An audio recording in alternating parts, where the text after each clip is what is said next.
ಗೌರಿಬಿದನೂರಿನಲ್ಲಿ ಆಯೋಜಿಸಿದ್ದ ರೈತ ದಿನಾಚರಣೆಯಲ್ಲಿ ಕೃಷಿ ಸಹಾಯಕ ನಿರ್ದೇಶಕ ಮೋಹನ್ ಮಾತನಾಡಿ, ಉಪ ಪ್ರಧಾನಿ ಚೌಧರಿ ಚರಣ್ ಸಿಂಗ್ ಅವರ ಜನ್ಮ ದಿನಾಚರಣೆಯನ್ನು ರೈತ ದಿನಾಚರಣೆಯನ್ನಾಗಿ ಆಚರಿಸಲಾಗುತ್ತಿದೆ. ಅವರು ಉಪ ಪ್ರಧಾನಿಯಾದ ಸಂದರ್ಭದಲ್ಲಿ ರೈತರ ಏಳ್ಗೆಗಾಗಿ ಹಲವು ಸೌಲಭ್ಯ ಕಲ್ಪಿಸಿದ್ದರು. ದೂರದೃಷ್ಟಿ ಹೊಂದಿದ್ದ ಅವರು ಗ್ರಾಮೀಣ ಅಭಿವೃದ್ಧಿಯಾಗದೆ ದೇಶ ಮುಂದುವರಿಯಲು ಸಾಧ್ಯವಿಲ್ಲ ಎಂದು ತಿಳಿಸಿದ್ದರು ಎಂದರು.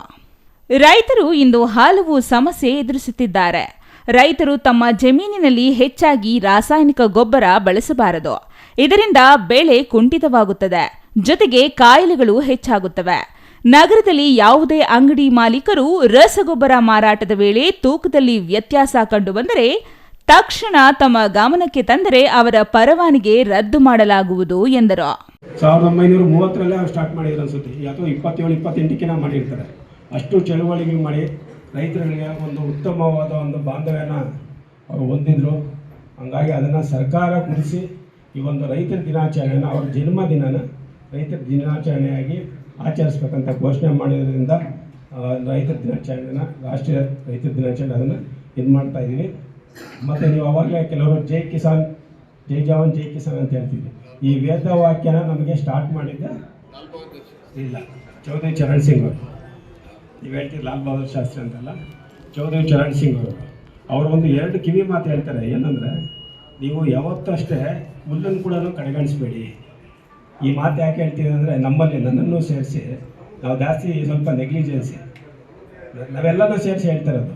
ಒಂದು ಹುಲ್ಲನ್ನು ಕೂಡ ಕಡೆಗಣಿಸಬೇಡಿ, ಆ ಹುಲ್ಲೇ ನಿಮಗೆ ಹಾಲಾಗುತ್ತೆ. ನಾವು ಹಸುಗಳಿಗೆ ಎಮ್ಮೆಗಳಿಗೆ ಹುಲ್ಲು ಹಾಕಿದ್ರೆ ತಾನೇ ಅದು ಹಾಲು ಕೊಡೋದು. ಹಂಗೆ ಅವರು ಹುಲ್ಲನ್ನು ಕಡೆಗಣಿಸಬೇಡಿ ಅಂತ ಹೇಳ್ತಾರೆ. ಮತ್ತು ಇನ್ನೊಂದೇನೆಂದರೆ, ಶತ್ರುಗಳು ಕಷ್ಟದಲ್ಲಿದ್ದಾಗ ಅದಕ್ಕೆ ಒಂದು ಸ್ವಲ್ಪ ಕಣ್ಣೀರಾದರೂ ಹಾಕಿ. ರಾಜ್ಯ ರೈತ ಸಂಘ ಮತ್ತು ಹಸಿರು ಸೇನೆ ಜಿಲ್ಲಾಧ್ಯಕ್ಷ ಎಂಆರ್ ಲಕ್ಷ್ಮೀನಾರಾಯಣ್ ಮಾತನಾಡಿ, ತಾಲೂಕು ಮೊದಲಿನಿಂದಲೂ ವ್ಯವಸಾಯಕ್ಕೆ ಅನುಕೂಲವಾದ ಸ್ಥಳವಾಗಿದೆ. ಇಲ್ಲಿ ಅನೇಕ ವರ್ಷಗಳಿಂದ ಕಬ್ಬು ಬೆಳೆಯಲಾಗುತ್ತಿದ್ದು ವರ್ಷವಿಡೀ ಉತ್ತರ ಪಿನಾಕಿನಿ ನೀರು ಹರಿಯುತ್ತಿತ್ತು. ಆದರೆ ಈಗ ಪರಿಸ್ಥಿತಿ ಬದಲಾಗಿದೆ. ರೈತರು ಸಾಕಷ್ಟು ಕಷ್ಟ ಅನುಭವಿಸುತ್ತಿದ್ದಾರೆ. ರೈತರು ಜಮೀನು ಮಾರಿಕೊಂಡು ಜೀವನ ಸಾಗಿಸುತ್ತಿದ್ದಾರೆ ಎಂದರು. ಇದಕ್ಕೂ ಮುನ್ನ ರೈತರಿಗೆ ಮುದ್ದೆ ತಿನ್ನುವ ಸ್ಪರ್ಧೆ, ಮೂಟೆ ಹೊರುವ ಸ್ಪರ್ಧೆ, ಮ್ಯೂಸಿಕಲ್ ಚೇರ್, ಮಹಿಳಾ ರೈತರಿಗಾಗಿ ರಂಗೋಲಿ ಸ್ಪರ್ಧೆಗಳನ್ನು ಏರ್ಪಡಿಸಲಾಗಿತ್ತು. ಪ್ರಥಮ ಸ್ಥಾನ ಗಳಿಸಿದ ಎಲ್ಲರಿಗೂ ಕಾರ್ಯಕ್ರಮದಲ್ಲಿ ಬಹುಮಾನ ವಿತರಿಸಲಾಯಿತು.